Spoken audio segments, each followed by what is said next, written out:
Stone Barrington awoke slowly on a Sunday morning.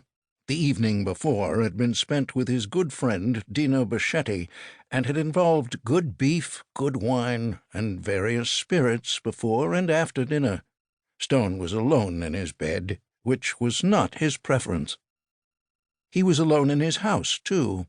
He recalled, since he had given his cook and housekeeper Helene and her husband Fred Flicker the weekend off.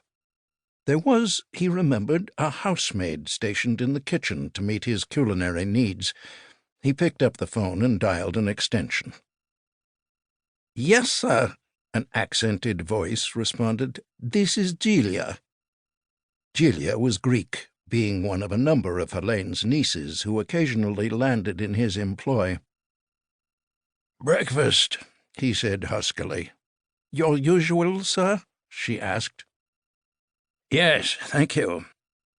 "Only a little minutes," she replied. "Good." He hung up. Julia had been taught well. The eggs were soft and creamy and properly salted, the sausages were tender and juicy, and his Wolferman's English muffin was perfectly toasted and buttered. By the time he had wolfed it all down, he felt restored. He was searching for an old movie to watch on TV and had just selected a John Wayne Western, John Ford's Rio Grande, when his cell phone rang. The secure one. He picked it up. "Speak," he said. It was likely to be one of two people on the line. He hoped it was the tender gender one. "What kind of greeting is that?" she asked. "A cautious one," Stone replied. "I was hoping it was you, and not Lance." Lance Cabot was the director of Central Intelligence, for whom Stone served as a special advisor. The woman on the line was the President of the United States, Holly Barker, with whom Stone had had an affectionate relationship for many years, off and on. "I was thinking of coming to New York," she said. "When would be convenient for you?" "How about right this minute?" "You understand there are arrangements to be made. I thought we had that all ironed out and given a code name, Turtle Bay. That was the name of the neighborhood surrounding a private garden on which his house was located. All you have to do is dial a number, speak those words, and you'll be here in time for lunch." "I know that's supposed to be how it works," she said, "but I've never actually used it, and things have a way of going awry when their operation depends on the workings of the federal government."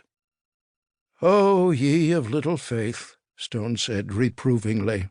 "My faith in my government, or lack of same, is based on long experience." "But your experience at the top of it is brief," he replied. "Try it and see." "Hang," she said, picking up another phone and dialing an extension. She held the other phone so he could hear the conversation.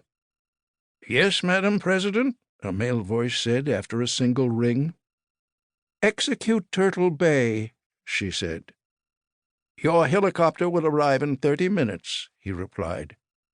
"ETA, East Side Heliport, in 1 hour and 42 minutes. Weather is favorable all the way. A 3-car SUV group will greet and transport you to your destination." "Excellent," she said, and hung up. "You get that?" "I did. Sounds as if it should work as planned," he said. "Do you want to go out for dinner?" "You know we can't appear in a New York restaurant without causing a press riot." "Then I'll have you all to myself." "You could invite the Bichettis," she replied. "Done." "I'll look forward to that. Tell Viv I'm dressing to kill. See you soon." Stone looked forward to it as well. He called another number.